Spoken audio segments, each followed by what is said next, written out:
আপনার শাড়িতে অনেক বেশি আকর্ষণীয় লাগে। আপনার কোমর এমনকি নাভিটাও সবচাইতে বেশি আকর্ষণীয় জিনিস। সকাল থেকে চোখের সামনে একটা রং ভেসে আছে আমার। হঠাৎ হঠাৎ কদম ফুলের মতো হলুদ হয়ে যেতে ইচ্ছে করছে খুব। যদিও কদম ফুলের দুটো রং, একটা সাদা আর একটা হলুদ। আমার সেই হলুদ ফুল হতে ইচ্ছে করে। ইচ্ছেটা স্বপ্নের মতন, কেমন যেন ডানা মেলে আকাশে উঠতে চাইছে। নিজেকে হলুদ পরীর রূপে দেখতে স্বাদ যাচ্ছে মনে। আচ্ছা, হলুদ রঙের আবার পরীও হয় নাকি জানি না আমি। না হলে না হবে, আমি না হয় হলুদ পরেই সাজবো একটুক্ষণ। হলুদ রংটি আমার বরাবরই ভীষণ অপছন্দের। যে সে অপছন্দ না, একদম সহ্য করতে পারি না টাইপ অপছন্দ। কেমন যেন ক্যাটকেটে রং মনে হয়। কিন্তু আজ সকাল থেকে এ যাবৎ কাল থেকে অপছন্দ করে আসা এই হলুদ রঙের উপরেই আমার গভীর এক অনুরাগ জন্মেছে। অনুরাগ জন্মানোর পেছনে মজার এক কারণ আছে। কারণটা বলি তাহলে। সকালে ফজরের নামাজ পড়ে 1 কাপ আদা দেওয়া মশলা দেওয়া রং চা নিয়ে ব্যালকনিতে দাঁড়িয়ে সূর্যোদয় দেখা অভ্যেস আমার। কিন্তু গতকাল রাত্রে ঘুমিয়েছি দেরি করে, আর আজ ইউনিভার্সিটি প্লাস অফিস বন্ধ থাকায় সকালে নামাজের পর ভাবলাম একটু ঘুমিয়ে নিই। সময় তো আছেই আজ অফুরন্ত। এরপর ঘুমটা আমার এক অদ্ভুত স্বপ্ন দেখে ভেঙেছে। দেখলাম কোনো এক সবুজ খোলা প্রান্তরে আনমনে দাঁড়িয়ে আছি আমি। যত দূর চোখ যায় শুধু সবুজ আর সবুজ। ঝিরি ঝিরি হাওয়া বইছে, আকাশটা নির্মল। হাঁটতে হাঁটতে কিছু দূর সামনে আগাতেই দেখলাম কে যেন দাঁড়িয়ে আছে, হাতে একগুচ্ছ কদম ফুল। একগুচ্ছ বললে কম হবে, এক ঝুড়ি বলা উচিত। সে সেই সব ফুল আমাকে দিল। আমি দুহাত পেতে তা গ্রহণ করলাম। তারপর সে আমার হাতটা ছুঁয়ে দিল আলতো করে। অনুরক্ত আমি চোখ ঘুরিয়ে অন্যদিকে তাকালাম। ধীরে ধীরে সে কথা বলে উঠল, বলল, খুশবু, তুমি হলুদ পরি হয়ে যাও না কেন? যদি হতে তবে আমি কাব্যচর্চা করতাম। এই সবুজের প্রান্তর ঘেঁষে থাকা এক হলুদ পরীর কাব্য। তুমি কি হবে? মুগ্ধ আমি অবাক চোখে তাকে প্রশ্ন করতে চেয়েছি, আচ্ছা এখন কি বর্ষাকাল? কই না তো। তবে এই এত কদম ফুল আপনি পেলেন কোথায়? কিন্তু আমার বিস্ময়ে দেশ কাটতেই চাইছে না। অবশেষে আমি কিছু বলতে যাব তখনই ঘুমটা ভেঙে গেল আমার। আর বলা হলো না। সে বললে আমি পরী হয়ে যাব। ছেলেটা কেমন যেন পরিচিত মনে হচ্ছিল। মাথা ভর্তি চুল ছেলেটার, চোখে চশমাও যেন পড়েছিল। মাথা ভর্তি চুলে মনে হয় একটা বড় পাখির বাসা। গায়ে ছিল তার সাদা শার্ট। অচেনা তো মনে হয়নি। হঠাৎ নিচের দিকে চোখ যায় আমার। আবির সাহেব দাঁড়িয়ে আছে, সাদা শার্ট, চুলগুলো এলোমেলো, চোখে গোল চশমা। বুকটা ধক করে উঠল আবির সাহেবকে দেখে। এই ছেলেটাই তো সেদিন অফিসের ফাংশনে আমার সামনে এসে বলেছিল শাড়িতে আমার নাকি বেশ আকর্ষণীয় লাগছে। আমার পেট, কোমর, নাভির দিকেও তাকিয়েছিল। ইস, কি লজ্জা পাচ্ছিলাম। নিজেকে ঢাকার ব্যর্থ চেষ্টা করি। শাড়ি পরে কখনো অফিসে যাইনি আমি। সেদিন ফাংশনে স্যারের নির্দেশে পড়তে হয়েছিল। আর এই ছেলের নজর আমার বের হয়ে থাকা কোমরের দিকেই ছিল। ছেলেটা আমার দিকে একবার তাকিয়ে আবার চলে যায়। আমি হাঁপ ছেড়ে বাঁচলাম। স্বপ্নের কথা মনে পড়ল। অদ্ভুত স্বপ্ন বলেছি এই কারণে যে আমি যাকে দেখেছি সে একেবারেই অস্পষ্ট আমার কাছে। আমি তাকে আগে কখনো দেখেছি বলে মনে পড়ে না। তবে তারপরও কেমন যেন একটু চেনা মনে হয়েছে। বাস্তবে এমন কাউকে আমি চিনিও না। এটা আবার আবির সাহেব না তো? না, উনি কেন আসবে আমার স্বপ্নে? কিন্তু তার প্রতি আমি মুগ্ধ, আমি অনুরক্ত। সেই অচেনা তাকে দেখে মনের মধ্যে সেই যে উথাল পাথাল শুরু হয়েছে তা এখনো থামেনি। দেখিনি তাকে কখনো, অথচ মন বলছে কত দিনের যেন সে চেনা আমার। মনের যেন কত গভীরে চুপটি করে আসন গেড়ে বসে আছে। সে যেন আমার সমগ্র মন রাজ্য দখলের জন্য হাজির হয়েছে। মনের মধ্যে তারপর থেকে এক মিশ্র অনুভূতিরা লুটোপুটি খাচ্ছে যেন। এক অপরিচিত ভালো লাগার অনুভূতি, তার সাথে সাথে উৎকণ্ঠা। কোথায় গেলে পাবো আমি তাকে? এরপর থেকেই চোখের সামনে কদম ফুলের মতো রংটি ভেসে বেড়াচ্ছে। ইস, কদম ফুলের যে এমন মনোমুগ্ধকর সৌন্দর্য আছে কখনো খেয়ালই করলাম না। এ জীবনে এটা সত্যিই এক ব্যর্থতা। কেমন কেমন যেন রংটা। ভাবতে ভাবতে হৃদয়ের কুটিরে এক ছবি দেখতে পাই আমি। দেখি বড্ড সাজানো গোছানো এক ছোট্ট বাড়ির একটা ঘরের বিশাল জানালার সামনে আমি দাঁড়িয়ে আছি, দেওয়ালে হেলান দিয়ে। হলুদ শাড়ি পরেছি, চোখে কাজল টেনেছি ইচ্ছে মতো, খোপায় কদম ফুল গুছে দিয়েছি, আর দুহাত ভর্তি সবুজ রঙের কাছের চুড়ি। চুপচাপ বাতাস, মেঘলা আকাশ, আমার চোখে বড্ড উদাস দৃষ্টি। মাধবীলতা জানালার পাশ ঘেঁষে দোতলা থেকে নিচে নেমে গেছে। মগ্ন হয়ে আমি নীরবতা আর মেঘলা প্রকৃতির মনোমুগ্ধকর মিলন মেলা উপভোগ করছি।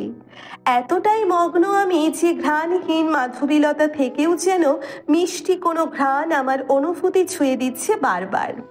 মাঝে মাঝে ঠান্ডা হাওয়া দিচ্ছে আর আমি শিহরিত হচ্ছি।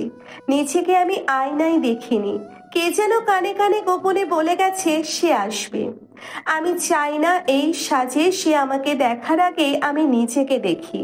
আচ্ছা, আমাকে কি হলুদ পরীর মতো দেখতে লাগছে? সে কি অবাক চোখে আমাকে দেখবে? আমাকে দেখে কি সে মনের খেই হারিয়ে ফেলবে? না, আর ভাবতে পারছি না। মনের মধ্যে অস্বস্তিটা ক্রমশই বাড়ছে। 7-5 না ভেবে বিকেল বেলায় স্বপ্নে দেখা সেই হলুদ শাড়ির খোঁজে বের হলাম। আমার যে সেই শাড়িটা চাই। মার্কেটে আসার পথে বৃষ্টি শুরু হয়। রিকশাতে বসে আছি একা। খুব জোরে যে বৃষ্টি হচ্ছে এমন না, ট্রাফিক জ্যাম শুরু হয়েছে। সামনেই মার্কেট, চাইলে হেঁটে যেতে পারবো। রিকশা থেকে নামার প্রস্তুতি নিচ্ছি, তখনই একটা বাইক এসে আমার পাশে থামলো। বাইকের হেডলাইটের উপরে কতগুলো কদম ফুল রাখা। আমার বুকটা আবার ধক করে উঠল। বুঝলাম না, কদম ফুল দেখলেই বুকের ভিতর কেমন কেঁপে উঠছে আমার। কিন্তু এই ছেলেটাকে, মাথায় হেলমেট পরা। হঠাৎ ছেলেটার ফোন আসে। রিসিভ করার জন্যে মাথা থেকে হেলমেট খোলে। আমি অবাক দৃষ্টিতে তাকিয়ে থাকি ছেলেটার দিকে। আবির সাহেব এখানে? উফ, এই ছেলেটার সাথেই কেন আমার দেখা হচ্ছে বারবার? আর তখন ছিল সাদা শার্ট, এখন কাছে কদম ফুল। এই ছেলে আমার হার্ট অ্যাটাক করাবে বুঝতে পারছি। রিকশা থেকে নামার সাহস পেলাম না। আবির সাহেব চলে যায়, আমার রিকশাও চলতে শুরু করে। মার্কেটে আসলাম। প্রচুর ঘুরে ঘুরে ওই রকম একটা শাড়ি আমি খুঁজলাম, কিন্তু কোথাও পেলাম না। কেউ যেন হলুদ রং চেনেই না। এমন সব শাড়ি দেখায় যেসব হলুদ রং দেখে আমার মেজাজ খারাপ হয়। হতাশ হয়ে যখন ফিরে আসছি, ঠিক তখনই আমার চোখ আটকে গেল এক দোকানের একটা শাড়ির উপর। শূন্যতার মাঝে এক অন্যরকম প্রশান্তির স্রোত বয়ে যায় আমার শিরা উপশিরায়। ঝটপট দোকানে ঢুকে দোকানিকে বলি, আঙ্কেল, আমাকে কি শাড়িটা একটু খুলে দেখানো যাবে? বলার সাথে সাথেই তিনি শাড়িটি নামিয়ে আমার হাতে দিলেন। আমি ছুঁয়ে দেখলাম আলতো হাতে, যেন একটু জোরে ধরলেই শাড়িটি ব্যথা পাবে, অভিমানে গাল ফুলিয়ে বসে থাকবে। স্বপ্ন কখনোই এত সস্তা হতে পারে না। হাজারের ভিড়ে সে একটাই হয়। সেই স্বপ্নে দেখা শাড়িটির মতো রং, কদম ফুলের হলুদ রংটা, সমস্ত সৌন্দর্য যেন শাড়িটি গায়ে মেখে আছে। সবুজ রঙের পাড়, সেই পাড়ে কেউ যেন তার সমস্তটুকু যত্ন ঢেলে দিয়ে সুতোর কাজ তুলে দিয়েছে। জমিনে ছোট ছোট লাল ফুল, সবুজ ডালপালা, লতা পাতা, আঁচলটাতে যেন মায়া ছড়িয়ে দিয়েছে কেউ। আমার মন আনন্দে ভরে ওঠে। শাড়িটি তাড়াতাড়ি প্যাক করে দিতে বলি আমি, কিন্তু বিপত্তিটা বাধে পেমেন্ট করার সময়। তাড়াহুড়োয় আমি আমার পার্সটি বাড়িতেই ফেলে রেখে এসেছি। ব্যাগটা সাথে এনেছিলাম, সেখানে রিক্সা ভাড়া ছিল। ভুলে পেইন পার্সটাই আনিনি। মনটা ভীষণ খারাপ হয়ে যায় আমার। ব্যাগ হাতে এটিএম কার্ড পেয়ে যাই, দৌড়ে যাই শপিং সেন্টারের এটিএম বুথে। কিন্তু আবারও হতাশ হতে হয় আমাকে। বিশেষ কোনো কারণবশত বুথটি এখন আউট অফ সার্ভিসে আছে। কাছে পিঠে আর কোনো বুথও আমি খুঁজে পাই না। প্রচন্ড মন খারাপ নিয়ে দোকানে ফিরে আসি। দোকানিকে খুলে বলি সব কথা। প্রচুর রিকোয়েস্ট করি শাড়িটা যেন আর কাউকে সেল না করে দেন। বলে আসি আগামীকাল সকালেই আমি এসে শাড়িটি নিয়ে যাব। পরের দিন খুব অনাকাঙ্ক্ষিত এক ঘটনা ঘটে আমার সাথে। সকালে উঠেই আমি সেই দোকানে চলে যাই। গিয়ে দেখি তখনও সেই দোকান খোলা হয়নি। অপেক্ষা করতে থাকি। অফিস টাইমের 1 ঘন্টা পার হয়ে গেছে। একসময় দোকানি আসেন, আমাকে দেখেই মুচকি হাসি উপহার দেন, দোকান খোলেন। আমাকে শাড়িটি দেওয়ার জন্য যেতেই দেখেন শাড়িটি নেই। নেই মানে সারা দোকানের কোথাও নেই। এরই মধ্যে ওনার ভাই দোকানে আসেন। দোকানি তার ভাইকে শাড়িটির ব্যাপারে জিজ্ঞেস করেন, কারণ গতকাল সন্ধ্যার পর নাকি তার ভাইই দোকানে ছিলেন। উনি অন্য একটি কাজে বাইরে গিয়েছিলেন। উত্তরে তিনি যা বলেন তা শোনার জন্য কোনোভাবেই আমি প্রস্তুত ছিলাম না। ভাইজান শাড়িটা এক ভদ্রলোক এসে নিয়ে গেছে। আমার পরিচিত তিনি। যা দাম বলেছিলেন তার থেকে 500 টাকা বেশি দিয়েই নিয়ে গেছে। শাড়িটি বিক্রি করে ফেলেছি। আমি যে শাড়িটির জন্য এত অনুরোধ করে গিয়েছি সেটা তো আর উনি জানতেন না। রাগে দুঃখে আমার ওখানেই কান্না পেয়ে যায়। ছুটে বেরিয়ে আসি আমি। এত বেশি মন খারাপ নিয়ে অফিসে আসি। স্যার প্রশ্ন করেছে লেট কেন হলো। আমি সাথে সাথেই কেঁদে দিয়েছি। অফিসের সবাই ছুটে আসে আমার কান্না দেখতে। কারোর সাথে কথা না বলে নিজের ডেস্কে এসে বসলাম। শাড়িটার কথা ভাবছি। যে নিয়েছে তার উপর রাগ হয় খুব। যে শাড়িটি নিতে পেরেছে সে হয়তো তার প্রিয় কাউকে উপহার দেওয়ার জন্যেই নিয়েছে। ইস, মেয়েটা সত্যিই খুব লাকি। চমৎকার একটা জিনিস সে পাবে। হিংসে করতে খুব ইচ্ছে করছে তাকে আমার এখন। হঠাৎ দেখি কে যেন আমার চোখের সামনে সাদা রুমাল ধরে রেখেছে। আমি রুমালটা নিতে গিয়ে পাশে তাকালাম। আবির সাহেব দাঁড়িয়ে। ওনাকে দেখে আমার কান্না কোথায় যেন পালিয়ে গেছে। এভাবে কাঁদতে নেই। সব ছেলেরা আপনার প্রেমে হুড়মুড় করে পড়বে। যেভাবে কাঁদছেন এভাবে তো বর্ষণও হয় না, কদমও ভেজে না, কিন্তু আপনার চোখ বর্ষণে সব কিছুই ভিজে যাচ্ছে। মুছে নিন। আবির রুমালটা আমার টেবিলে রেখে চলে যায়। এই ছেলেটার সাথে আমি কখনো বেশি কথা বলিনি। এমনও না যে তার সাথে আমার ঘনিষ্ঠতা অনেক, কিন্তু অদ্ভুতভাবে এই আবির ছেলেটা কিভাবে যেন আমার মন পড়ে ফেলে। এই ছেলের ভেতরে কি অলৌকিক শক্তি আছে? বেশ কৌতূহল জাগছে প্রশ্নটা করার জন্য, কিন্তু ইচ্ছে করছে না এখন। কিন্তু হঠাৎ অনুভব করলাম আবির আসাতে, আমার সাথে কথা বলাতে কেমন যেন মন ভালো হয়ে গেছে। কি অদ্ভুত রে বাবা। অফিসের সবগুলো কাজ শেষ করলাম। অফিস শেষে বের হলাম। বৃষ্টি শুরু হয়েছে। আমি অফিসের সামনে দাঁড়িয়ে আছি। যে যেমন পারছে চলে যাচ্ছে। কয়েক মিনিটের ভেতরে প্রায় সব স্টাফ চলে গিয়েছে। আমি ছাতাটাও আনিনি। হঠাৎ অনুভব করলাম কে যেন আমার পাশে এসে দাঁড়িয়েছে। আমি ঘুরে তাকালাম। আবির সাহেব দাঁড়ানো, চুপচাপ দাঁড়িয়ে আছে। কি হলো, কথা বলে না কেন? যে ছেলে সুযোগ পেলেই কথা বলে, আজ তো আরো বেশি সুযোগ। কিছু সময় পর বলল, কোনো মানুষ বা কোনো জিনিস অজান্তেই মানুষের প্রিয় হয়ে যায়। সেটা এত বেশি প্রিয় হয় যে হারিয়ে গেলে বা অনাকাঙ্ক্ষিতভাবে হারালে কান্নার বর্ষণ সৃষ্টি হয়। কিন্তু আপনি কি হারিয়েছেন? আমি একদমই শিওর এই ছেলে অলৌকিক ক্ষমতার অধিকারী। না হলে কিভাবে মানুষের মন পড়ে? নাকি আমারটাই পড়তে পারে? প্রশ্ন করলাম। আমার কিছুই হারায়নি। স্যার বকা দিচ্ছিল তাই কেঁদে ফেলেছি। মিথ্যে বলাটা এক ধরনের সৌন্দর্য, যদি সেটা গোছালো হয়। আপনার মিথ্যাটা কালো আধারের মতো, মানাচ্ছে না এখন। আচ্ছা, আপনি কি ম্যাজিশিয়ান? না। কেন বলুন তো? আপনি কি কারো মন পড়ার বিদ্যা অর্জন করেছেন? আমার কথা শুনে আবির সাহেব মুচকি হাসলো। হাসিটাতে যেন বিজয় গাথা। উনি বললেন, কারো মন পড়তে গেলে মনের মানুষ হতে হয়। আমি তো কারো মনের মানুষ হতে পারিনি, তাহলে মন পড়ব কিভাবে? তবে হ্যাঁ, চোখের দৃষ্টিতে মনের সূচনা অংশ থাকে। সেই সূচনা পড়ে যতটুকু বোঝা যায় তাতে যে কারো মন নিয়ে রচনা লেখা যাবে। আপনার চোখের ভাষা কঠিন হলেও অসম্ভব কিছু না। তবে চোখের ভাষা সবসময় পড়া যায় না।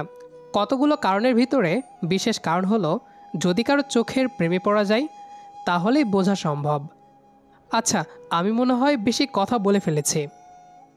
আমি আবির সাহেবের দিকে তাকিয়ে আছি।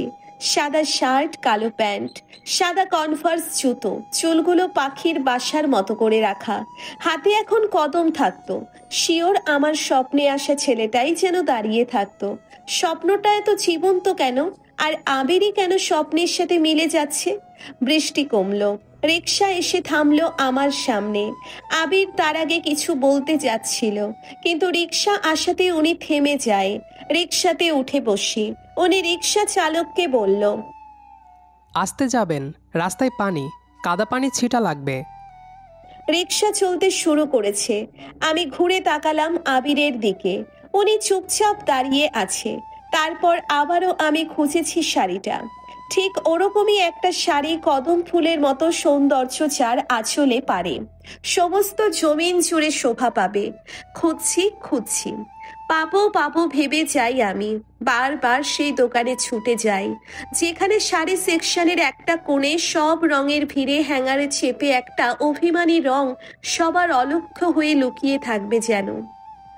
দোকানে ঢুকতে যতবার পা পড়ছে, ঠিক ততবারই বুকের মধ্যে কেমন যেন একটা অভাব বোধ হয়েছে। কিন্তু শাড়িটি আর পাওয়া হয় না আমার, আসলেই পাই না আর খুঁজে। তবুও খুঁজে যাই সেই হলুদকে, যে সবার চেয়ে আলাদা। জানি সেটাই পাবো না, তবুও যদি সেই রংটাকে যদি অন্তত আমার করে নিতে পারি। বেশ অনেকদিন আমার মন খারাপ থাকে শাড়িটির জন্য। ধীরে ধীরে সয়ে যায় ব্যাপারটা। আগের মতো প্রায় শাড়ির দোকানগুলোতে গিয়ে আর খোঁজা হয় না। কিন্তু আমি একেবারেই ভুলে যাই না, শপিং মার্কেটে ঢুকলেই আমার চোখ খুঁজে ফেরে তাকে। মাঝে মাঝে ভীষণ অভিমান হয় স্বপ্নে দেখা মানুষটার উপর। সেই তো আমাকে অন্য চোখে হলুদ রংটাকে দেখালো, চেনালো। তারপর কেটে গেছে অনেকগুলো দিন, অনেকগুলো মাস। আবির লাস্ট 1 মাস ধরে অফিসে আসে না। একদিন অফিসে যেয়ে দেখি আবিরের চেয়ারে অন্য একজন। বুঝলাম না আবিরের কি হলো, হঠাৎ করে কোথায় গায়েব হয়ে গেল সে। মনটা আমার খারাপ লাগছে। আবিরের সাথে যে ভীষণ রকম মিশতাম এমন না, কিন্তু আবিরের কথা ভেবে অজান্তেই খারাপ লাগছে আমার। এই খারাপ লাগার কি মানে আছে? 1 সপ্তাহ কেটে যায় আবিরের কথা ভেবেই। ভালো লাগে না এখন তেমন অফিসে আসতে। অজান্তেই চোখ চলে যায় আবিরের ডেস্কে, কিন্তু আবির সেখানে থাকে না। কি যে হলো আমার, অফিসে বসে আছি, লাঞ্চ তখন শেষ হয়েছে। হঠাৎ বাবার ফোন আসলো। ফারজা, এখনই ছুটি নিয়ে চলে আয় বাসায়, তোকে আজকে দেখতে আসবে। ছেলের মা বাবা অলরেডি আমাদের বাসায়, শুধু ছেলে আসতে বাকি। ছেলের মা বাবা আমাদের পরিচিত। যদি তোর অমত না থাকে তবে আজকেই বিয়ে হতে পারে। আমি কিছু বলতে পারিনি। বাবার আদেশের বাইরে যাইনি আমি, তাই ছুটি নিয়ে বাড়িতে আসলাম। কিছু মানুষ বসে আছে, কারো দিকে সেভাবে তাকাইনি। সোজা রুমে চলে আসলাম। গোসল করা লাগবে। ওয়াশরুমে যেয়ে আবিরের কথা মনে পড়তে থাকে আমার। আবির কি আমাকে ভালোবাসতো? আমি কি তাকে ভালোবাসছিলাম? ধুর, সে বাসলে কেন হারাবে, আর আমি বাসলে কেন বাবার সামনে কিছু বলতে পারছি না? ওয়াশরুম থেকে 1 ঘন্টা পর বের হলাম। গায়ে তোয়ালে পেঁচিয়ে বাইরে এসেই চোখ চলে যায় বিছানার উপর। সারা শরীর যেন কেমন কেঁপে ওঠে আমার। আমি ছুটে আসলাম বিছানার কাছে। সেই হলুদ শাড়ি, এটা এখানে কিভাবে? পাশেই কতগুলো কদম ফুল রাখা। আমার মাথাটা কেমন যেন ঘুরতে শুরু করেছে। চোখ দিয়ে পানি বের হচ্ছে আমার। আমি যেন ফ্রিজ হয়ে দাঁড়িয়ে দেখছি। আম্মা ভেতরে আসলো, বলল, ছেলেটা বলেছে তোকে এই শাড়ি পরেই সামনে যেতে। আমি কথা বলতে পারিনি। কয়েক মিনিট এভাবে তন্দ্রার মধ্য থেকে স্বাভাবিক হলাম। তারপর হাত বলিয়ে নিলাম শাড়িটাতে। স্বপ্নের কথা মনে পড়ে গেল। আমি শাড়িটা খুব যত্নে পরে নিলাম। সন্ধ্যার সময় সবার সামনে আসলাম আমি। কারো দিকে তাকাতে পারছি না, তবে বুঝতে পারছি এখনো ছেলে আসেনি। কয়েক মিনিট পর সবাই বলল ছেলে আসছে, কিন্তু আমি দেখতে পারছি না। ছেলের বাবা বলে, কাজী সাহেব বিয়ের কাজ শুরু করেন। কাজী সাহেব ছেলের নাম বলে আফরাত আবির। আমি নাম শুনে চমকে উঠি। তাড়াতাড়ি মুখের উপর থেকে শাড়ি সরিয়ে সামনে তাকালাম। তাকে দেখে আমি ভূত দেখার মতো চমকে উঠি। এ যেন স্বপ্নে দেখা সেই অস্পষ্ট মানুষটা, আমার চেনা সেই আবির সাহেব। সেই রকমই যেন চোখ দুটো, সেই একই রকম যেন গলার স্বর। মনে মনে আমি আপ্লুত হই। স্বপ্নে দেখা সেই অস্পষ্ট চেহারা আর আবির যেন এখন আমার সামনে জীবন্ত, বাস্তব আর স্পষ্ট হয়ে বসে আছে। এরপর বিয়েটা হয়েই যায়। বাসর ঘরে বসে আছি, হঠাৎ আবির সাহেব আসলো আমার সামনে। আমাকে ডাকে তিনি।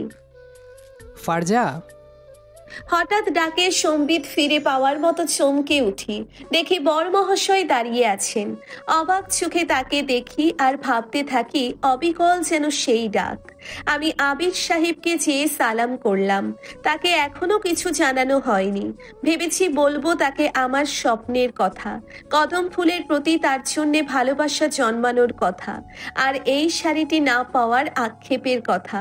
কিছুটা অভিমানও দেখাবো, কেন সে কদম ফুল আর শুকনো পাতার মতো হলুদ রং ভালোবাসতে শেখালো। আমাকে এভাবে ভাবতে আর দেখতে দেখে দুষ্টুমি হাসি ফুটে তার ঠোঁটের কোণায়। হাত ধরে ঝাঁকুনি দিয়ে বলে, এই মেয়ে আর কত দেখবা? লজ্জা পেয়ে চোখ নামিয়ে ফেলি আমি। আড়ষ্ট কণ্ঠে জানতে চাই, কিছু বলবেন? দরকার কিছু? সে আমার হাতটা ধরে নিয়ে গিয়ে বিছানায় বসিয়ে দিল। তারপর বলল, ভালো করে কথা বলার, গল্প করারই তো সময় পেলাম না আপনার সাথে কখনো। রোজ আপনাকে দেখতে আসতাম বাসার নিচে। কদম ফুল আমার প্রিয়, সবসময় নিজের সাথে রাখতাম। সেদিন বাইকে করে যাচ্ছিলাম, দূর থেকে আপনাকে দেখেছিলাম। রিকশাতে বসেছিলেন, পিছুনি। ট্রাফিক জ্যামে ইচ্ছে করে আপনাকে না দেখার ভান করি। শপিং মলে গিয়েছিলেন, সারা দোকানে হলুদ শাড়ি খুঁজেছিলেন। বুঝেছিলাম আপনার হলুদ রং প্রিয়। আপনি যে শাড়ি খুঁজছিলেন সেটা সেই দোকানে ছিল। আপনার কাছে টাকা ছিল না সেদিন। শাড়িটা আমি কিনে আনি। আপনাকে দেওয়ার সাহস হয়নি কখনো। বিশেষ কাজে বাইরে চলে গিয়েছিলাম, ফিরে এসেছি আপনার জন্য। এই সুযোগ ছিল আপনাকে শাড়িটা দেওয়ার। ইচ্ছে ছিল আমি আমার প্রিয় মানুষটাকে আমার প্রিয় কদম ফুল আর তার প্রিয় রঙের শাড়ি উপহার দিব। আমি হতভম্ব হয়ে চেয়ে থাকি ওনার দিকে। হঠাৎ যেন রক্তিম আভায় আমার মুখটা ভরে গেল। কিছু বলতে পারলাম না আমি। সে মুচকি হেসে উঠে চলে গেল। পরের দিন উনি আমাকে ঘুরতে নিয়ে আসে, শহর থেকে অনেক দূরে। এটা তাদের গ্রামের বাড়ির কোনো একটা জায়গা।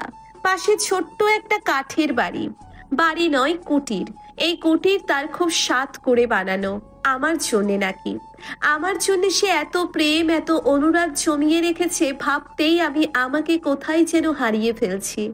আমার ভাবনাগুলোও যেন থেমে যাচ্ছে। জায়গাটার উপর আমার ভীষণ রকম প্রেম জন্মে গেছে কয়েক ঘন্টাতেই।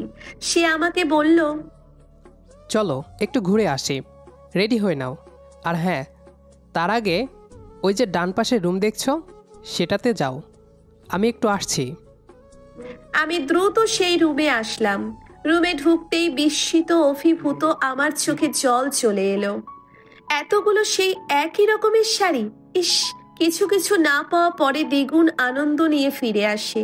এই সময়ের অনুভূতি বোঝানো মুশকিল। আমি ঝটপট একটা শাড়ি পরে, চুড়ি পরে বাইরে চলে এলাম। যেটা মিসিং সেটা হচ্ছে কদম ফুল। কিন্তু বাইরে এসে আমাকে আর এক দফা চমকাতে হলো। আবির দেখি কদম ফুল নিয়ে দাঁড়িয়ে আছে। সামনে যেতেই খোপায় গুছিয়ে দিয়ে বলল, এত অবাক হওয়ারও কিছু নেই, উদ্ভট ভাবারও কিছু নেই। গাঁদা ফুল খোপায় গোজা গেলে কদম ফুলও যাবে। অবাক নয়নে তাকিয়ে থাকতে দেখে সে আবার বলে উঠল, এইবার চলো, আমি এখন আমার হলুদ পরীকে নিয়ে কাব্যকথা সাজাবো। সে আমার হাত ধরে হাঁটছে, তার সাথে আমিও পা মেলাচ্ছি। আর মনকে বলছি, কোনো কোনো ব্যাপারে যুক্তি খুঁজতে নেই। স্বপ্ন সত্যি হতেই পারে, কোইন্সিডেন্ট ঘটতেই পারে। তাকে যুক্তি খুঁজতে যাওয়া বোকামি ছাড়া আর কিছুই না। গল্পটি এ পর্যন্তই। আমাদের আজকের গল্পটি আপনাদের কাছে কেমন লেগেছে সেটি অবশ্যই কমেন্ট করে জানাবেন। আর বিশেষ একটা কাজের জন্য কিছুদিন ব্যস্ত ছিলাম, যার জন্য নিয়মিত গল্প দিতে পারিনি। তবে এখন থেকে চেষ্টা করব প্রতিদিন একটা করে ভিডিও আপনাদেরকে উপহার দেওয়ার। তো সবাই ভালো থাকবেন, সুস্থ থাকবেন। আজকের মতো এই পর্যন্তই। আর পুরো গল্পটি শেষ পর্যন্ত শোনার জন্য সবাইকে অসংখ্য ধন্যবাদ।